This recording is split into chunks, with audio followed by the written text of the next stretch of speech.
Wow, crazy. Rowan is back from the Bay Area. Did not get recruited by the Golden State Valkyries media.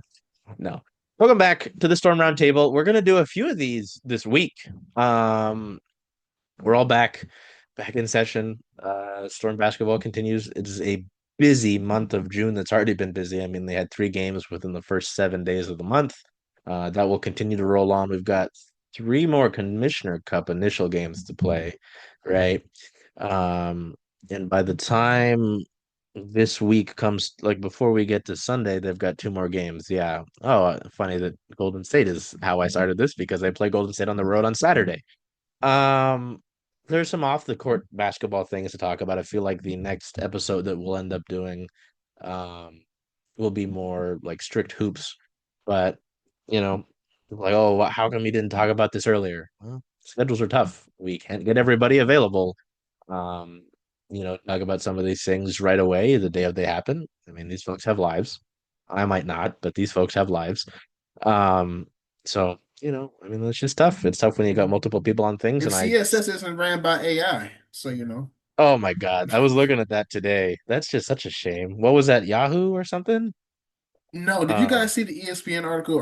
I know this is the intro. Did you guys see the ESPN article about the Rookie of the Year race? And they said mm, Paige has played 40% of the games. Or she's missed 40% of her games. And I'm like, if that was a human, you would have just said she's missed 4 games. Why would you say she's missed 40%? Interesting. I have seen that Okay, with sorry. ESPN That should be the where new slogan. CSS, real humans. real Oh, for human. real. Hashtag really. There you go. Uh, hey, there you go. Yeah, no, it's funny. I've seen some NWSL articles that ESPN posts with a little like this was generated by, and some you can just tell. I'm like, well, that looks like shit. So yeah, man. Um, I will go in order with how I woke up to it was the Li Yueru trade request. Um, first thing I wake up to is in the Slack. You guys are like, "What's happening?" And I'm like, What are you talking about?" I scroll a little bit longer. I'm like, "Oh shit." So yeah, the report came out. What was that on Tuesday? Tuesday or Monday about Leroux requesting a trade out of Seattle. It was the morning after they had beaten Dallas, right? Because I remember like I had tried to get up the post game report with Christian. I had exported it. I had fallen asleep. That shows you the real humans aspect because someone's doing this stuff. Uh, and I was like, huh, that's not great. Um, oh, June 4th? Yeah, so that would have been that's Wednesday. Sorry. Wednesday. Which is tough. I mean, I think all of us have talked about a lack of playing time with Li Yueru or noticing that trend. Um, and it gets interesting. Because you wonder why if it was just one player doing so, and if it's like, well, we're not even 10 games in yet, so maybe it's a little early to do so. Um, but there's I think multiple reports have come out that this is from the Chinese national team, pressure from the Chinese national team, and not necessarily something that Li Yuru herself wants. Um, I hate to aggregate quotes because you know how much I hate aggregation. But Percy Allen with the Seattle Times talked to Lee. This one really kills me. Is Lee says, "I don't want to be a bad or weird person. I love this team. I'd love to stay here because I'm so happy every day. When I only play 3 to 4 minutes in a game, that's a bit sad for me. I hope I can feel happy and excited every day, and I hope I can get some more time." It's very difficult. It's very tough to hear because I mean, just being around Lee for training camp, right, and these games, he's a very nice person. Um, this is tough. I mean, I'm honestly interested to see if this actually happens. Um, right, just because I'll get your guys' opinion. I'll shut up in a minute. Um, but this is a tough situation. I mean, all of us have said, hey, we could probably use Morley Rue here. And especially what was at the Dallas game where she bangs 2 threes in the first quarter. Think, oh yes, Lee, like here we go, and then it's to the bench for the rest of the game. So, Rowan, since you have returned from your magical journey to the Bay Area, um, Rowan's like my little sister, just gonna keep poking you and being an ass. Your thoughts on this and what you're aware of with this, and then Christian, of course, to you, my friend. Talk about this, yeah, because it's obviously difficult. I think flat out it's difficult for her, and obviously with the Storm and what they'll do because obviously they felt the pressure of how they've built their roster. It's not like trading her will net you something necessarily magical. Right? It's not like you can do a one for one. This wouldn't happen, so please don't get angry at me. Like a one for one Marina Mabry swap. That's not gonna happen. Right. So yeah, Rowan, your thoughts, and then Christian, my friend, to you. Yeah, I mean, I definitely gained a lot more understanding about the whole Chinese Federation part of it from a Locked On Women's Basketball episode with Jackie Powell from the Next. She was kind of explaining how in the past, which I was not super aware of, but I know she was familiar with Han Shu when she was playing in New York, so that might be what's informing this. But she was explaining how the Asia Cup, happens in the summer, and essentially it seems like the Chinese Federation, if a player is overseas in the WNBA and is choosing not to participate in the Asia Cup because they're in the WNBA, they want them to be producing in the WNBA. They want that to be worth their while for them to be missing the Asia Cup. And so, what I kind of gathered from that was essentially that um, the playing time is not enough to feel like it's worth it to have Li Yueru playing in the WNBA instead of, representing China in the Asia Cup. Um, so I thought that was really interesting. And I mean, we talked about it in training camp, and I think it was something that I know the three of us talked about, but I didn't hear it being talked about much at all until this trade request that the Storm is post heavy this year. And I think the three of us talked about being a bit concerned about it. Of course, we talk about the Li Yueru, Mercedes Russell comparison because she was kind of in that role for a while. And I think all of us had pretty high expectations for Li Yueru being a better choice over Mercedes Russell at this point in their careers. And so in training camp, I remember us talking about how is all this time going to be distributed, and we're seeing that happen now that you have, now Dominique Malonga, you have Nneka Ogwumike, Ezi Magbagor, and I think that one can assume that the acquiring Li Yueru also partially had to do with the idea that Olivia Miles could have been the draft pick. I could be wrong on that, but it feels like a thing of, if they were looking for a guard, you might as well trade for a strong post, but then you ended up getting a strong post in the draft. So it's just interesting to see how that clearly, just the way that the roster was constructed, clearly is not working for Lee and really isn't working for the Storm either. I think just in the sense that you have this really strong player who even can knock down threes for you, which is something that you've been lacking. I was very surprised to see her being played the way that she was played in the Dallas game because she came in and, had two threes in 5 minutes. That's huge. And for a team that, was looking for a remedy to their three-point shooting problems. You can't bench a player like that, and I think that you can see from what we've seen from her.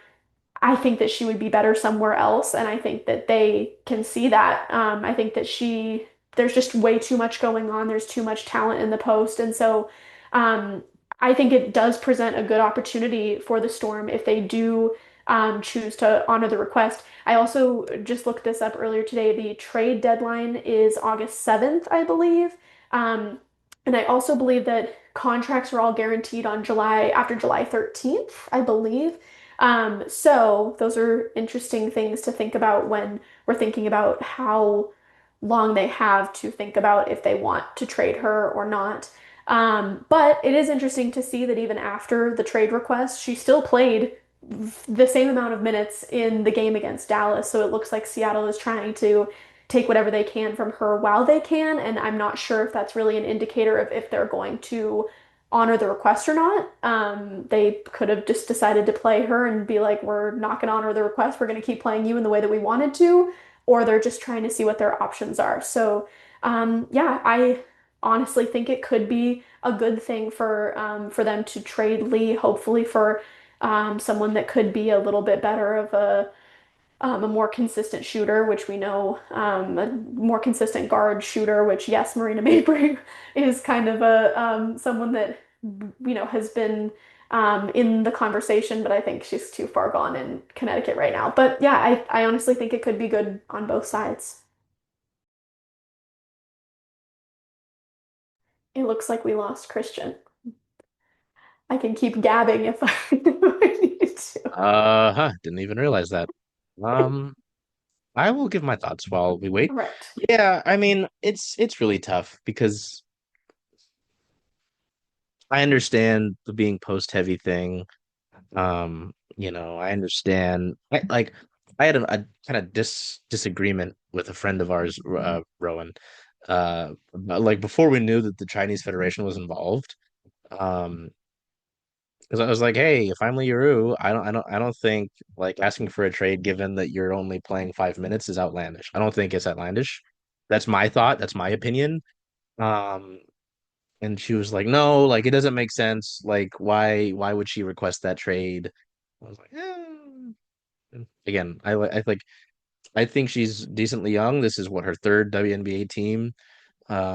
She wants an opportunity. She wants to play. Like they talked about her. Noe talked about her, their belief in her and their excitement to acquire her, not only at media day, but they've done so on multiple occasions, right?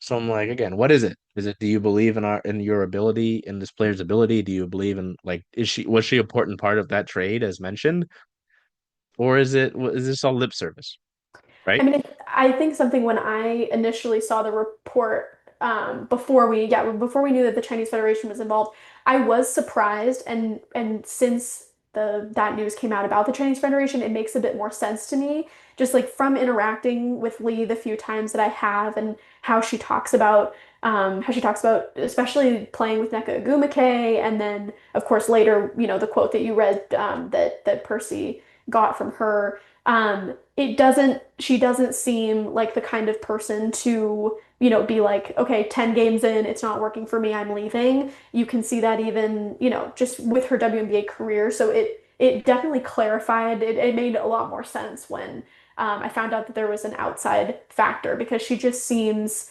very kind of happy to be there in whatever capacity. So that makes a lot more sense to me. Yeah, for sure. Um, and like selfishly, I would really prefer to not have to move her just because, Mhm. yeah, I mean, my rationale, I think, before the trade request come out for like wanting to play her more, because Christian and I did talk about it, in our Storm postgame report after the Wings win, I was like, hey, as he's struggling offensively, uh, Christian did try to ask in the postgame, was like he noticed about how much lower she was keeping the ball before she would try to score, and because I mean, again, that like I don't think it's like a bad question to ask what he did, like because I mean, if you consider the rationale, like the defenders are going to be able to, if you have to bring the ball fully up, it allows defenders a lot more time to come in and steal or block or at least disrupt your shot. And Noah kind of brushed it off, and she was like, "Well, I'm going to go with the fact that she's doing well defensively." I'm like, "Sure." But I also said on that like she did admit that we need more from her, and I'm like, well, until you get it, like not to say that she can do the same things that Eze Magbauer can do, right? But Lee can shoot the three. We've seen that, right? Lee's not like a stick in the post. She's pretty strong in there. So I'm like, hey, maybe give her some run, considering and I know you want to keep Eze on the floor because of her defensive ability, but I just think you should have maybe a little bit, you should feel more comfortable giving her more options just because, yeah, it's not, and again, not to like sandbag on Mercedes Russell, but can Mercedes shoot the three? No.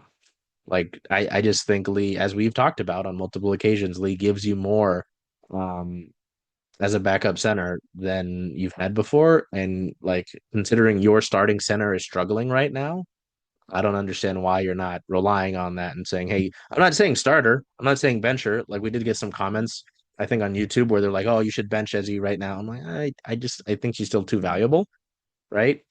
Um, but I definitely do think that, um, I definitely do think that, you could be giving her some more time um than what she's given. So it's like that's why like I could understand maybe if there was this frustration from her. Um but yeah, you do make a great point. Like given the human being that she's been and shown, um, it's not it also like having the report about the Chinese Federation makes a lot more sense.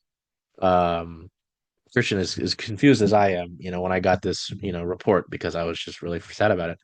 Um yeah, man, I don't know. What did you think about it, Christian, just with all of this? Because like I was just mentioning, you and I talked about her, probably. Well, I mentioned how I thought she should get more minutes, after the Dallas game, considering that Ezzy's struggling offensively. So I don't know. Your thoughts um on the request and any potential fallout that might happen.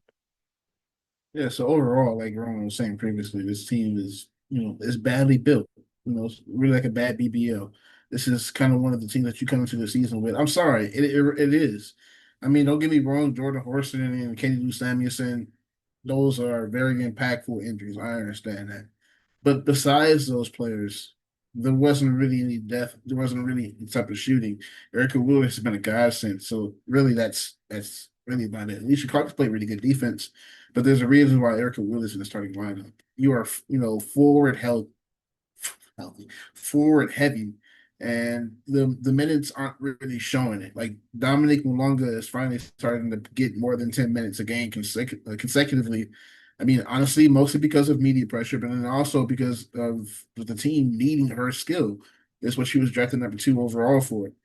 I do think that's kind of affecting a little bit of Lee's play time on the court, but then like, at the same time, you see Lee hitting two threes, catch a quick foul, and then doesn't play the rest of the game. It's kind of inexcusable. And then the very next game after a trade request, you play nearly the same exact minutes from the previous game, 5 minutes and some change. And I watch all these games sometimes twice, sometimes 3 times, depending on what I need it for. There are so many different parts of this game where Li Yueru can be used as far as stretching the floor, her mid-range shot, her defense. She may not be the best defender, but we've seen her, hold her own on the perimeter, and especially in the mid-range. She has really great length, and also she's 6'7". Like, there aren't that many people in the league right now that's over 6'7". You have Kalani Brown down in Phoenix. You have BG in Atlanta who's 6'9", of course. Other than that, I really can't name too many other players that are 6'7" tall. I mean, you got a couple of 6'6"s like Andrew Wilson, who's like 6'5", 6'6".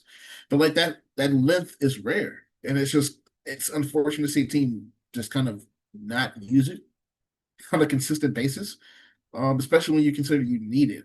As he isn't having the greatest start to the season, it's kind of not really being talked about a lot because he is such an all-world defender. But at the same time, her offensive game hasn't really developed in the last couple of seasons. And that's honestly that onus is on the coaching staff. As he should be shooting a mid-range jumper efficiently and consistently by at this point. It's not there. The aggression that we saw last year getting to the rim, it's not there. A lot of these moments, Li Yueru could be used. I'm not even just saying, she's going to put up 10, 50 points a game, but she has the ability to do so. She has the hunger to do so right now. And I know that's saying a lot. The effort is there, the hunger from Ezzy, but we haven't seen it.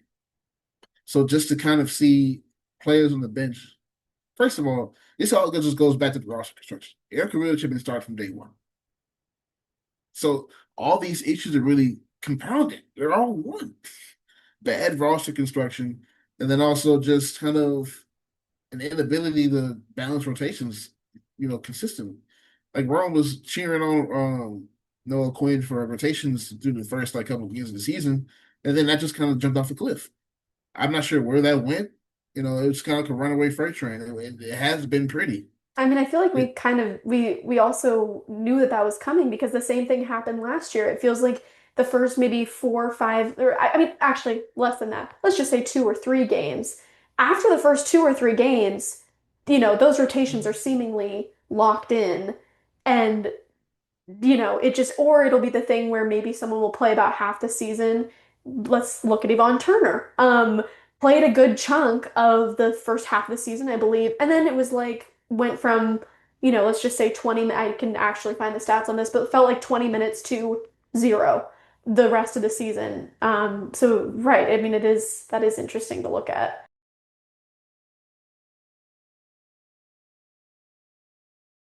I didn't mean to interrupt you. Keep going, Christian.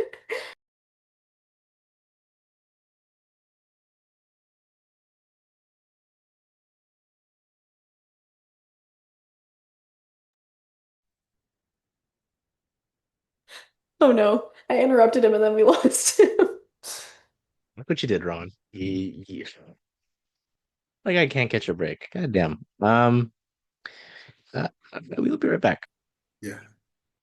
All right, yeah, Rowan smashed Christian's computer. It was great. No, okay. From Okay. half the country away or whatever. Yeah. Yeah, I mean, overall, really, it's just kind of unfortunate because Li Yueru is a really talented player. Last stretches, like I said before, you can see where she could be used, but just kind of doesn't really happen. But then again, it's not really a Li Yueru situation. It's really an entire bench situation. We saw this last year, where like, man, Jordan Holmes came in and gave you 10 points and 5 rebounds and 2 assists in 12 minutes. I wonder why she doesn't get more playing time. I mean, yeah, that's not going to happen every game, but she was that energy. She had that burst that she needed it. So yeah, this just kind of goes back into just mismanagement of a roster overall. Yeah. I mean, and again, that'll be a talking point. It's been a talking point until they manage to handle the rotations better, or I mean, end of the season when again, like what, 70% of the league is a free agent, and we get to start from scratch effectively. I mean, like, what's gonna happen? Rowan had a Can I, you have a yeah, point. can I also say with that, with the poor or with the roster construction problem, I also would argue that it's also a problem that we have been asking about since the beginning of the season of what is the identity of the team? Yeah. And that clearly was not pinpointed before constructing the training camp roster. And then when you had the training camp roster, it also wasn't something that you were keeping in mind when coming up with, the opening day roster, and it just continues to be a problem of just not knowing what the identity of the team is. A lot of the identity issues I feel like goes back into not really having the same issues as last year, but kind of just having different variations of it. Mm. Like, there's no way in the world that you would have told me that Seattle is shooting as great as they are with three this year. I think they still have 4 to 5 players shooting around 30, 40%, but being basically above league average from three. That is one of the deficits from last year. Now it's one of their strengths. But some of that leaves, as far as on the other side of the floor, is the defensive ability. We don't really see that. Like Gabby, Skylar, and Erica Wheeler have kind of been the mainstays. Alicia Clark isn't really defending at the level that you would have thought she would have. And then again, I mean, she is the oldest player in the league for a reason right now. You're not getting prime Alicia Clark, and I feel like Seattle knew that when they brought her in. But at the same time, the contract doesn't dictate the level of production. I understand that's kind of like a punchy thing, but that's just the truth. I mean, that is the truth, especially now that she's coming off the bench. That's just, yeah, it's not a good roster. Overall, it could be if the rotations were better. You can minimize some gaps, overcome some spots that you really rather see, that kind of stain on the carpet that you cover up or something. But the stains are too big right now. And that much is clear, to say the least. Yeah, I mean, you can only ride what, about four of your starting five so much as you do, right? With four.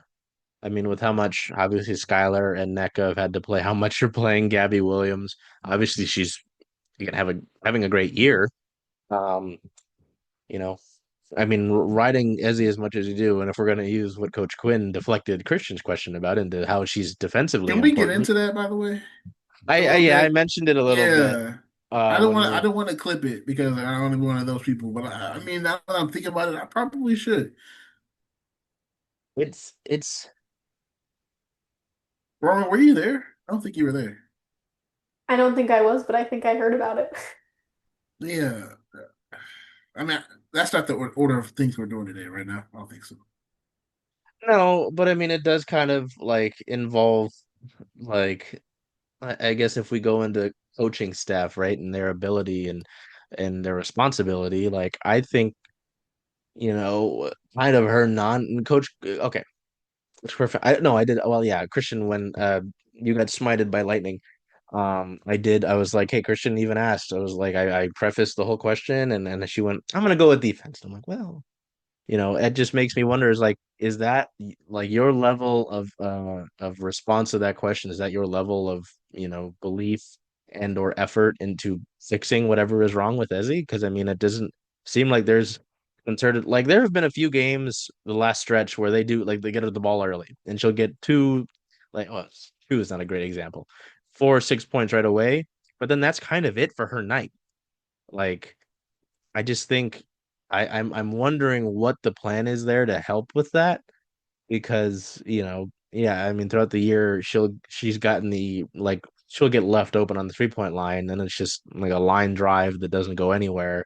And I'm sitting there and press row climb up Pledge Arena. I'm like, oh shit.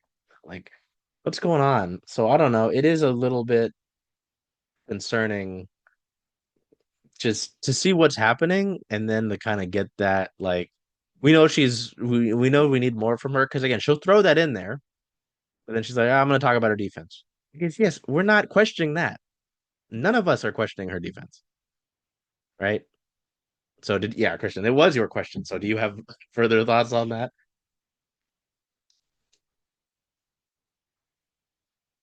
Uh-oh. Oh, I mean, are we good? you are frozen but I can hear you. Oh, the ghost of Christian passed. See, I mean, I would get, maybe it's just this much passion about what's happening with Ezzy. Because I mean, it's understandable, right? I'm gonna eat up. Oh, I heard him again. I mean, yeah. Anyway, I'll eat time. It's understandable. I mean, Rowan, you and I have seen the player that Ezzy can be, and like the potential she's shown and the growth that she's displayed continuously. So there he is.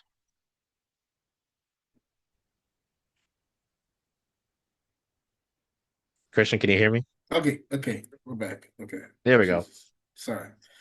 Um, yes, we were on the essay Oh, question. yes, yeah. Okay, essay question. Yeah.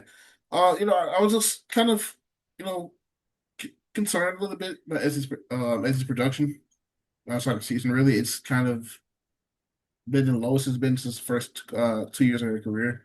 It's really, across the field, it's significantly low.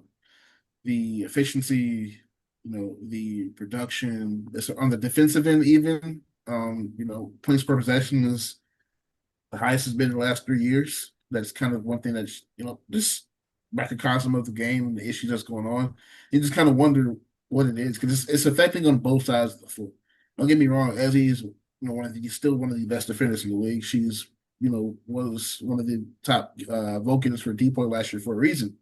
But the offense this year has not been there. The confidence really hasn't been there. So, I'm just asking coach, I'm watching these games over and I see that, as he's bringing the ball back down when she catches it, I think in 2 feet in the paint and brings it down and, whether it be forwards or guards, they're hacking at it to get the ball out, whether it be a turnover or she's not able to finish the play, it's an issue. And, coach said basically, I'm going to flip this. And basically spoke about his defense and knowing what they need from her on offense, but just kind of appreciating what she does on the defensive end. And it's not really an answer as far as her development on offense because no one's questioning her defensive ability. Again, she's one of the best in the country. We know that.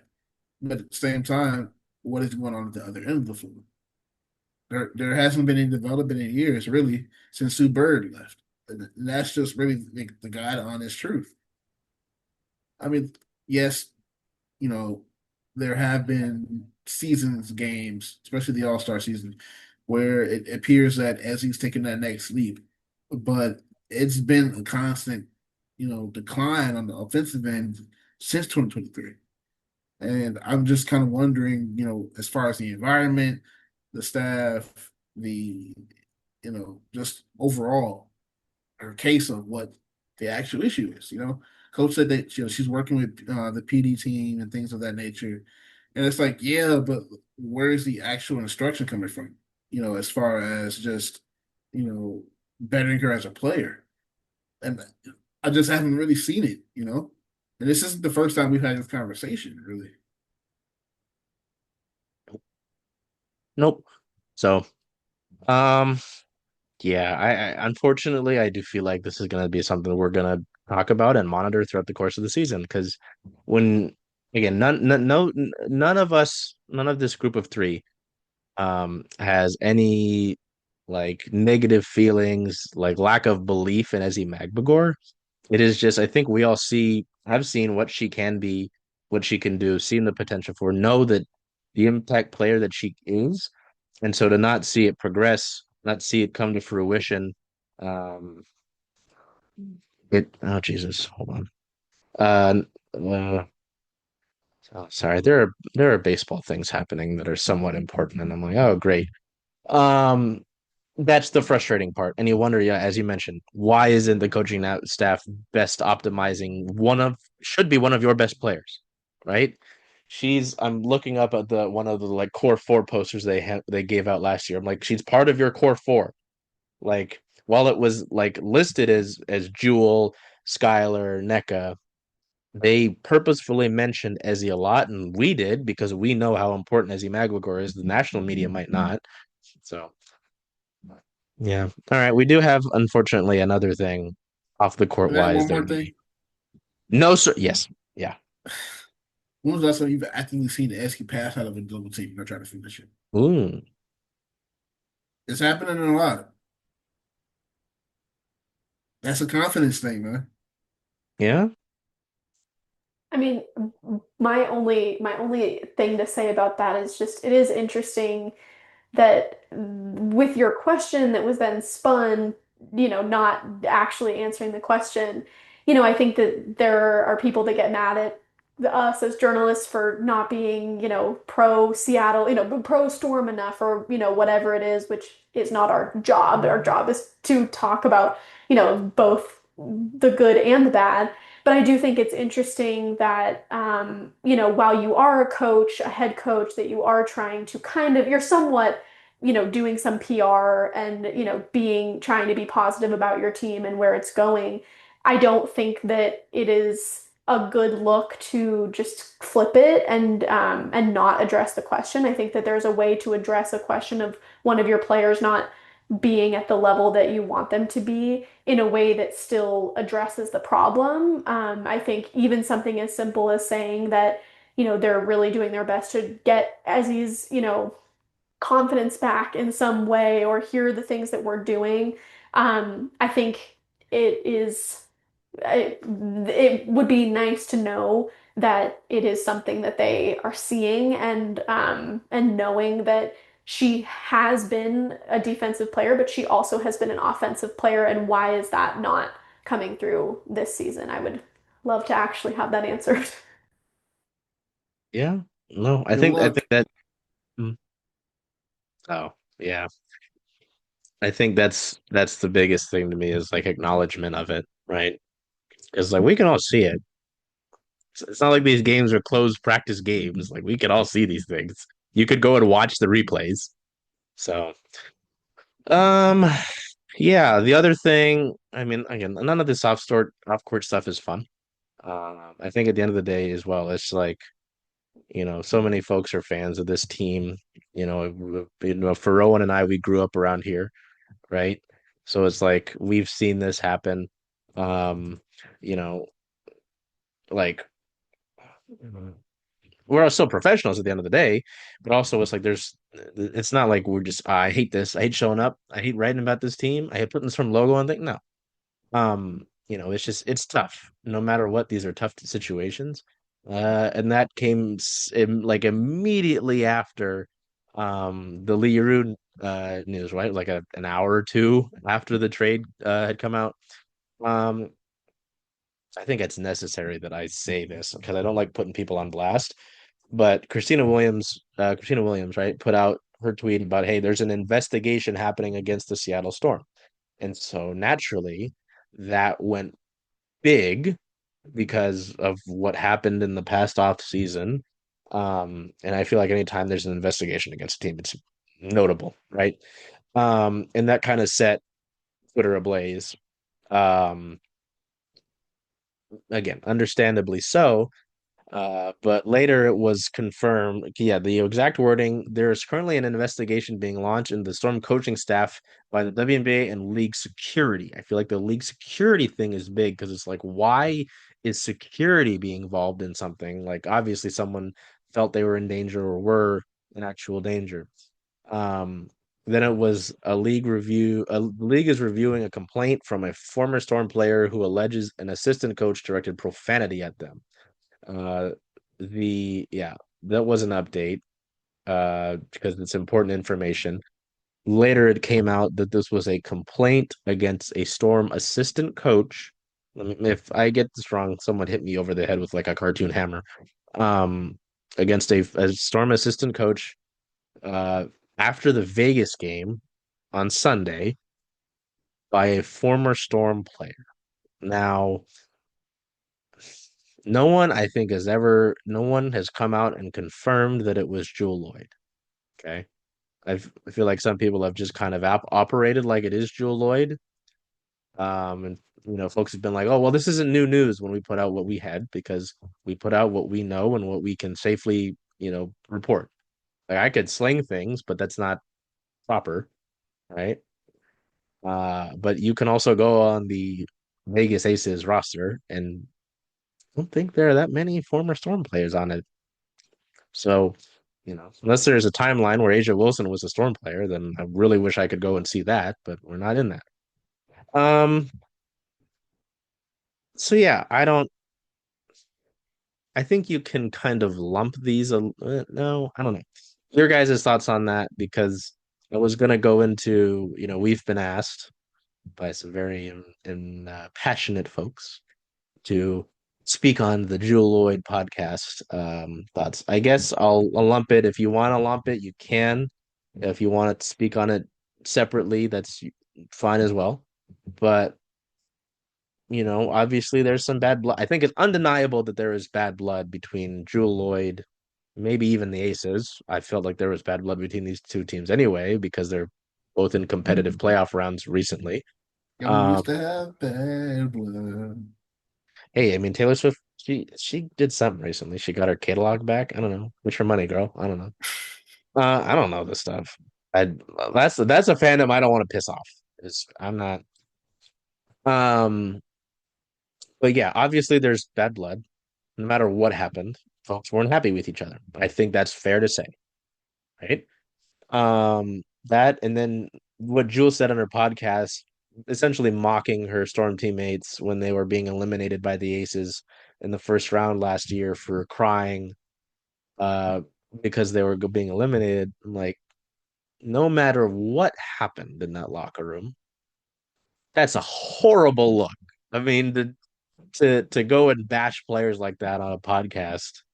Some folks online have been like, "Wow, we're all podcasters now, huh?" And I'm like, "Well." So yeah, again, you guys can talk about it separate if you want.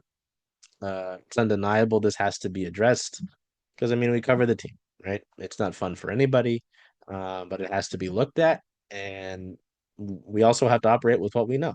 I'm not gonna go and just slang things. I mean, there are folks who get a living off doing that, but yeah, for either of you, again, because this is tough. This is tough stuff. It's not easy. It's not as much as I can go on the WNBA website and look at stats and find how many complaints. That's not a thing.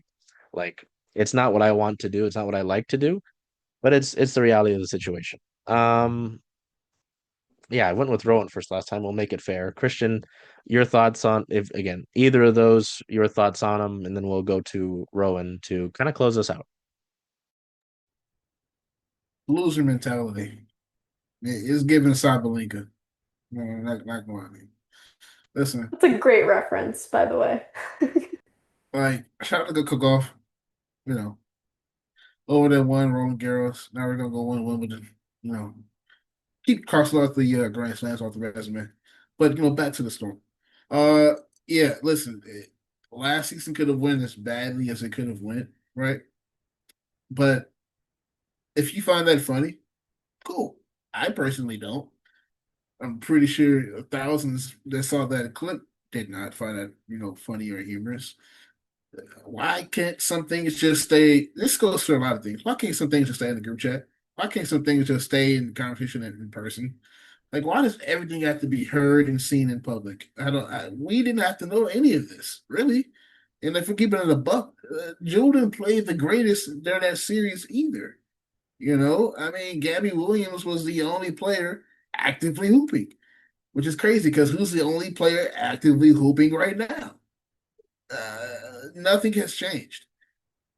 So yeah, you know, people have painted me out to be a Jewell Loyd apologist over this last offseason. I just go where the facts take me, where the sources take me. Ones that are actually verifiable, ones that don't get agents in my DMs and my mentions. So yeah, I can't really defend this for the simple fact that it's a bad look. You're a former player. You're a former disgruntled player at that, and it's like all this is coming out before you play the Storm again. You know, I'm not defending what the alleged assistant coach said or did, but I am saying like there's only so many times that you can say something like that, and just kind of not having a reaction to it. It's a cause and reaction to everything. Again, don't agree with it. Don't think it should have happened. But these are adults. They're gonna speak their minds. So I don't know. Just filing a complaint. It must have been really bad, clearly, to file a complaint. I mean, but overall, just you know, I'm just kind of tired of this entire thing. Really, you know, like what was that one reporter? Just can it just be fucking over? Like seriously. Yeah, because it gets to a point to where like there are a lot of good things to talk about with this Storm team. But can we talk about those things? I feel like we do a good job talking about the good and the bad, but unfortunately, sometimes there is more bad than good. But like, I would love if there were just more good than bad. Eric Rubio is having a great season. Gabby, he's looking like a MVP level type of player that's not being talked about. D point, MIP type of player. Get just give her the entire chest. Really? I mean, to be honest, if that's what the award means, these are things we should be talking about. But we're talking about Jewell Loyd in a podcast. And I mean, she's not playing the greatest with the Aces either. She's shooting a career high, everything around 41% from three, but a career worst 20 and 20s as far on the two Oh, percentage. So yeah, it's like it's not I doubt those clips would be taken as badly if she was playing well. Because now it's like, well, you nothing changed. It's just the jersey. The efficiency is the same. Again, I don't know. I'm not a professional athlete, and I probably never will be. I'm 28 now. I think I let that dream go. Well, I'm getting an MLB catcher like that. Packers are That calling right now, though. for Jair Alexander. You think I'm going to play cornerback? Why Listen, man, not? I play third string long snapper or something. Um, I literally get on the field for field goals and punts. But yeah, it's I would just never kind of speak about my teammates like that, good or bad, especially in front of a microphone. For where everyone's gonna hear it. I guess that's my thing, the microphone. Like, certain players have a reputation for going in front of microphones and speaking ill of the W or players of that nature. This is of the same fold. This should have the same level of concern and rhetoric behind it. But, you know, hate to say it, but since it's Skyler, since it's NECA and everything that happened last year, it's like, well, maybe it's warranted. In my opinion, I just don't think it is. Again, why do we have to know about this, man? Why couldn't this have just stayed private? But then again, nothing is private in 2025 when you have, a supercomputer in your hand. So that's my piece. Yeah, I mean, I feel the same way about just it feeling just so unnecessary. I think that I've had a lot of people ask me just because of, how close, of understanding I am with the team, essentially, oh, whose side are you on? And like, there are just so many different pieces of information that I've had people ask me about that, we have all gotten bits and pieces of this situation over the past I mean, almost a year at this point. And, the bottom line is that I think that with what we have gotten, whether it be the trade request, whether it be the trade request coming directly after the harassment suit. Oh, let's go back to that. The bullying and harassment suit.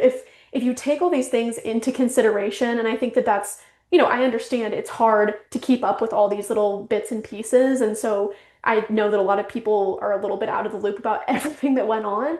But when you put all these pieces together, you can get a pretty good picture of what happened, or if not what happened, just the fact that there seemed to be kind of two sides from last season of some people feel this way, some people feel this way.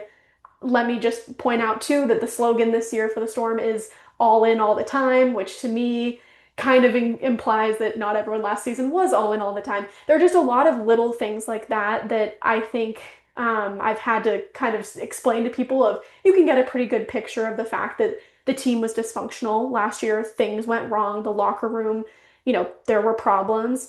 And so it just doesn't feel necessary to me for Jewell Loyd to go on the podcast and one, just say that all these things were wrong in the first place. If she wants to share her perspective, there were some clips in there that I didn't think were super terrible for her to say, just that she said she was having a hard time mentally. That's, I'm happy to hear that. Or not happy to hear that. I'm happy to listen to that and have you share your opinion and the way that, or your feelings about it. But I think that it's just unnecessary to then go in and mock your former players or even just naming. She specifically named the few players on the team that she was really close with or that she missed. And it just felt very pot stirry. And I just think that it could have been left at, we understand, you can clearly see Skylar, NECA, Jewell are not friends that at this point you can see when they were showing the clips from the Vegas game of the Storm players that came out to see Jewell.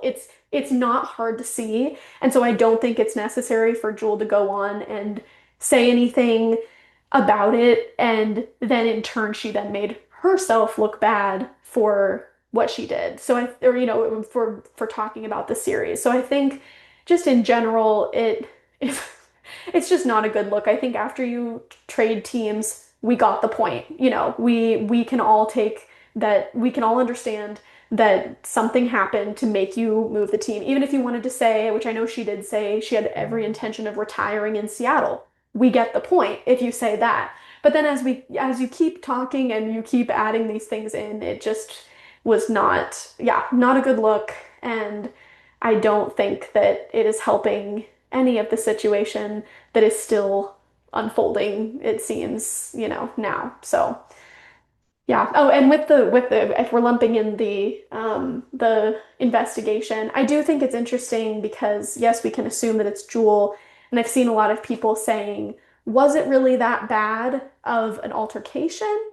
Or when we're looking at the way that she was talking in the podcast, is it maybe something that wasn't as big of a, deal? Maybe there was a, little comment and that she, filed this, this claim just kind of still being disgruntled about everything. You can tell from the podcast that she still has a lot of feelings about the whole situation. So it's just interesting, and I'm interested if it's going to go anywhere.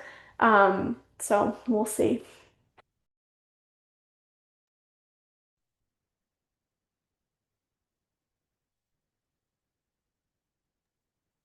I was just gonna say, yes, I will echo what we've all said. Sick of the shit. I don't give a fuck. I don't give a fuck what happened in there. I have to because it's our job. But yeah, I'd love to appreciate great hoops. I mean, again, Skylar has been playing. Skylar, well, we'll start from the top down. Okay. Skylar started the season off really hot. She had a huge second half for them to beat Phoenix.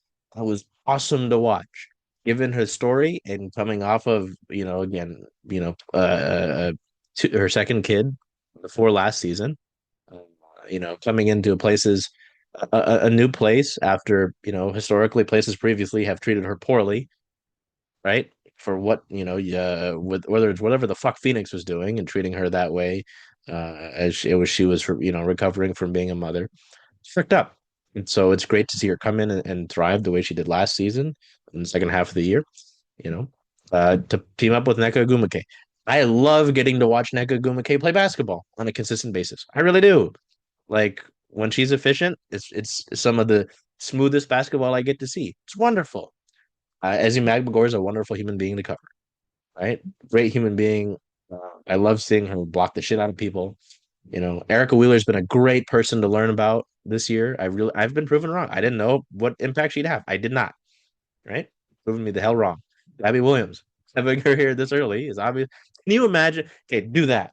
Imagine this team right now without Gabby Williams. How many games they win, right? Like I love the basketball side of it. At the end of the day, and I've referenced Divish before, but there are a lot of fans and Seattle Times writer for the Mariners, Ryan Divish. They're like, you don't want to see them win. You don't want to see them do good. No. It's great when they do good because our stuff does better, right? People want to tune in more, right? That's just a fact. I've talked to several other writers, even camera folks, like video camera, the news stations. Yeah, it does better. Like I've heard their like post game shows on TV that people don't turn into if they lose. It's a matter of fact. People want to tune in more to content if the team is winning or doing better or they have better personalities. I am on the side of the stories that we're telling. That is the side that I'm on. You know, that's it. I'm sick of the shit. Okay. I would love I would love to just come in here and talk about the teams all the time. We haven't, I mean, generally, um, I do see your hand, sir. I will get to you. Uh, this is the first last this past off season. The Storm investigation is the first investigation I've had to cover. So, not on nobody's fucking side. I am on the side of the stories that we have to tell. Because I'm gonna be around longer than any of this roster will be. I'll be doing this job long after Jewell Loyd retires. So we're gonna go to our raised hand function. Christian, please go ahead and unmute. See, I feel like we're at a press conference right now. There you go. Well, yeah, I mean, hopefully we can, never mind. Uh, not that time or the place. I just with everything that's going on before we get out of here, I just want to note, as Charles saying, he stands on the side of our stories and our reporting.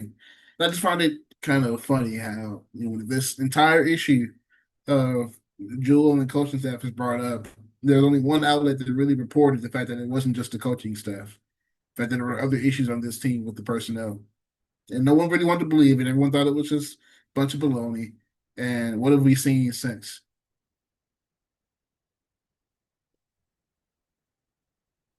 That's my piece.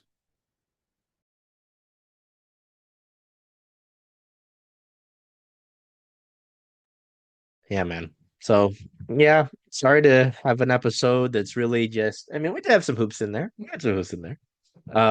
That's off the court stuff, but that is truly what happened over the Storm the last week. I was at a Mariners game the day of that stuff coming out. I had so many writers come up to me. What's going on? What's going on? One of our photographers is like, "What's going on?" I'm like, I don't care, man. Again, I do.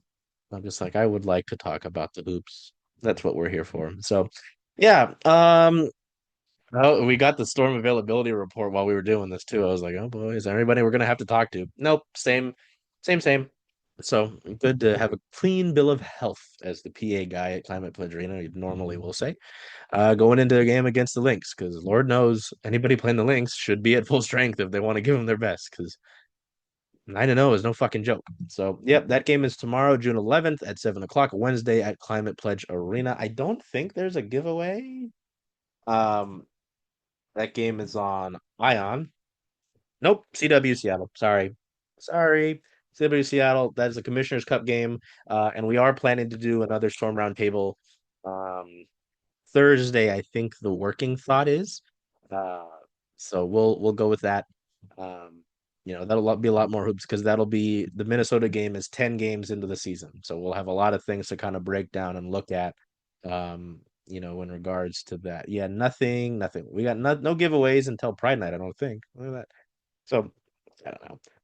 Excuse me. Till we see you on Thursday. Well, we'll have a Storm Roundtable. We'll have a post game report tomorrow, and then we'll have another Storm Roundtable on Thursday. It's all Storm basketball. And I got a Gabby interview on Sunday after practice that just got confirmed. So Hey, there we go. content next week for that.